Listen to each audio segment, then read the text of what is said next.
Hello guys.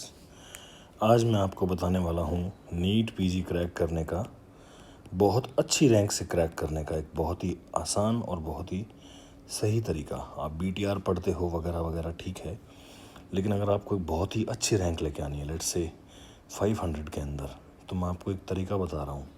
आप इसको and तक देखना, आपकी 100% रैंक आएगी। अपने को इसको एक अच्छी स्ट्रेटजी के रूप में मैं आपको बताऊँ। 19 सब्जेक्ट हैं आपके पास, देर आर 19 सब्जेक्ट्स। उसमें से 11 सब्जेक्ट्स ऐसे हैं जो बड़े सब्जेक्ट हैं और 8 सब्जेक्ट हैं जो छोटे सब्जेक्ट हैं। तो आपको क्रैक करने के लिए सबसे पहले क्या करना है, पहली बात तो इसमें टाइम लगेगा। It will take at least 1 year. अगर आप 1 ईयर इसको फॉलो करेंगे, 110% आप अंडर 500 रैंक लेके आ सकते हैं। तो सबसे पहले क्या करना है, आप कोई भी सब्जेक्ट पकड़िए। For example let's say we start with pathology. आप इसमें सबसे पहले जो आपको चीज़ करनी है वो ये है कि आप अपने सब्जेक्ट के कोई भी क्लासेस ज्वाइन कीजिए, किसी भी टीचर से पढ़िए, उसके हैंड रिटन अपने हाथों से नोट्स बनाइए। बेस्ट तरीका ये है।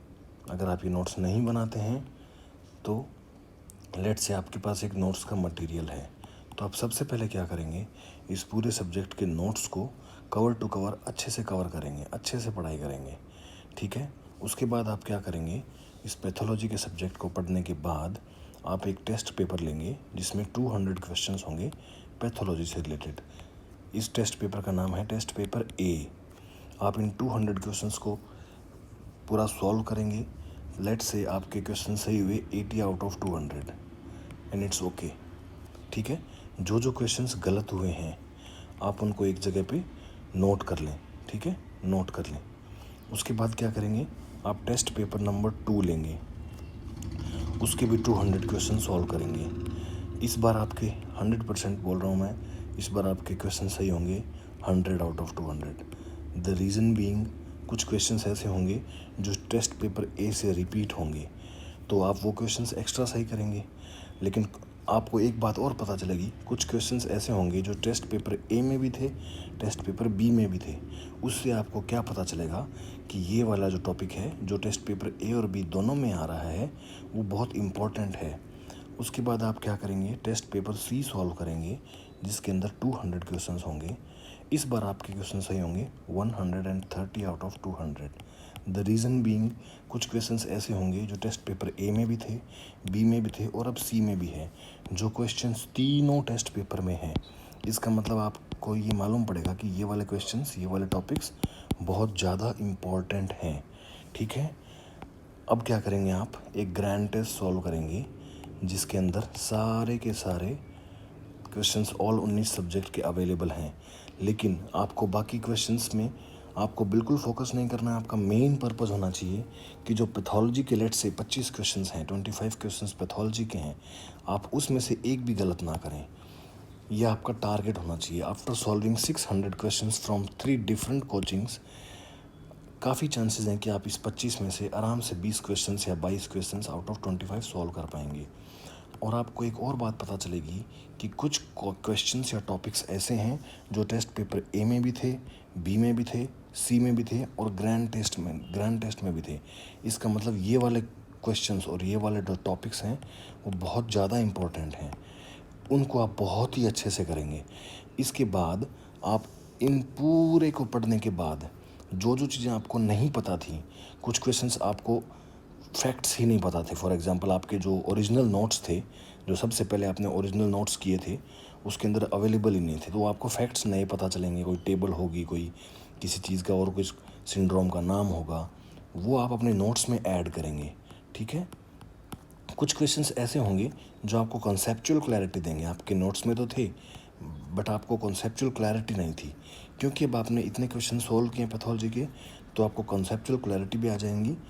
उस कॉन्सेप्ट को भी आप अपने नोट्स में ऐड कर सकते हैं। तीसरी चीज़ आप ये करेंगे, कुछ क्वेश्चंस इसलिए गलत हुए, सिर्फ सिली मिस्टेक्स थी, आपको आते थे, आपने ऑप्शंस ठीक से नहीं पढ़े या फिर वॉट एवर रीजन्स वो गलत हो गए। इन वजह से आप पैथोलॉजी को कंप्लीट करेंगे, कोचिंग ए बी सी और उसके बाद एक ग्रैंड टेस्ट, और उसमें जो चीज़ें आपके नोट्स में नहीं थी वो आप अपने नोट्स में ऐड करेंगे। ये आपका पैथोलॉजी का सब्जेक्ट कंप्लीट हो गया। Next subject let's say we talk about pharmacology. आप सेम पैटर्न फॉलो करेंगे, फार्मेकोलॉजी को अपने नोट्स से पढ़ेंगे। हैंड रिटन नोट्स बेस्ट होंगे।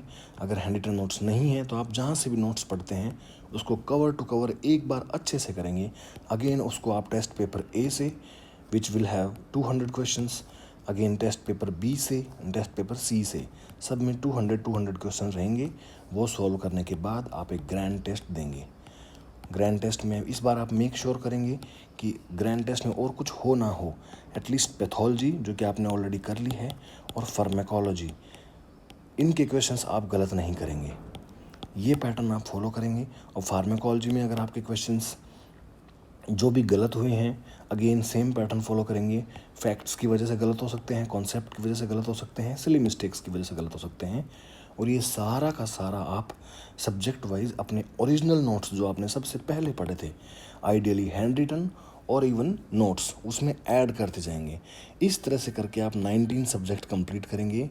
And I repeat, every subject first आप अपनी नोट्स से पढ़ेंगे उसको अच्छे से, उसके बाद उसको 3 अलग अलग डिफरेंट क्लासेस से 200 क्वेश्चंस ईच सॉल्व करेंगे।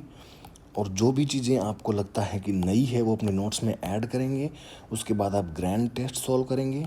उसके बाद ग्रैंड टेस्ट में जो भी नई चीज़ें आप उसको अपने नोट्स में ऐड करेंगे। इसलिए जो आपका फाइनल नोट्स बनेगा वो बहुत ही एनहेंस्ड होगा, जिसके अंदर आपको सबसे इम्पोर्टेंट चीज़ ये पता होगी कि क्वेश्चंस जो हर कोचिंग पूछ रहा है, कोचिंग ए भी पूछ रहा है, टेस्ट पेपर बी भी पूछ रहा है, टेस्ट पेपर सी भी पूछ रहा है, और एक रैंडम ग्रैंड टेस्ट में भी है। इसका मतलब ये टॉपिक्स बहुत ज़्यादा इंपॉर्टेंट हैं। इस तरह से आप कंप्लीट करेंगे। आप ये पूरा कंप्लीट करने में आपको अराउंड 6 to 7 मंथ्स लगेंगे 19 सब्जेक्ट कंप्लीट करने में। उसके बाद जो रिमेनिंग टाइम बचा है, लेट्स से 4 to 5 मंथ्स, उसमें आप अपने एनहेंस्ड नोट्स, उसके बाद आपको और कहीं कुछ नहीं पढ़ना है। इन एनहेंस्ड नोट्स को मल्टीपल टाइम आपको पढ़ना है। इससे मैं आपको एक चीज़ की गारंटी देता हूँ, आपकी ऑल इंडिया में टॉप 500 रैंक आएगी, इफ़ नॉट टॉप 100। ये आप मेरे से लिख के ले लीजिए, इस वीडियो को सेव कर लीजिए। आप ज़रूर इसको इस तरह से पढ़ना, आपकी 100% रैंक आएगी। अब एक नेक्स्ट चीज़ होती है revision strategy. How do we revise. अगर आप रिवाइज़ नहीं करेंगे तो एग्ज़ाम में ऐसा होगा कि 4 ऑप्शन होंगे, आपको 2 ऑप्शन तो आप एक्सक्लूड कर लेंगे, लेकिन आपको 2 ऑप्शंस में हमेशा कन्फ्यूजन रहेगा। उसका एक ही वजह है, रिवीजन। मैं नेक्स्ट वीडियो में बात करूँगा कि कैसे इफ़ेक्टिवली रिवाइज़ करें और एक बहुत ही अच्छी रैंक नीट पीजी में लेके आएँ। I hope you find this video helpful. Thank you for watching.